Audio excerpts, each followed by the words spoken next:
evidence seems really hard to come by. And, a lot of this seems to be sort of belief from experience and stuff like that.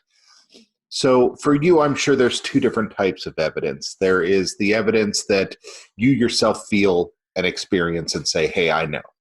And then there's that concrete evidence that you would take to a skeptic and say, listen to this. Let's try to get an answer for both of those. What is Ghost Hunters Extraordinaire's most convincing evidence? Let's start with yours personally, like your personal experience that basically made you say, okay, this place is for real. For myself, like I said, it was the one that it was with that EVP at Rolling Hills Asylum. Because we did, like I said, I had the voice recorder going, I had the spirit box going, and the only audio that picked it up was from the camcorder. And we didn't hear it with our own ears. I didn't hear it until I played it back and listened to it. It gave me goosebumps when I heard it. It was pretty amazing. So let's say going to a skeptic, what would you take to them and say, listen, this is it. This is my most convincing piece of evidence?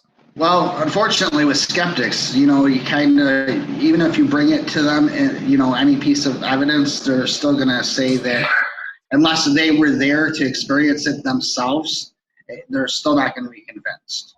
From following this stuff and, following the shows and doing the research, do you feel that there's a bit of evidence out there, a bit of video evidence that you would say is the most convincing? Because, there's a lot of paranormal researchers collecting their stuff.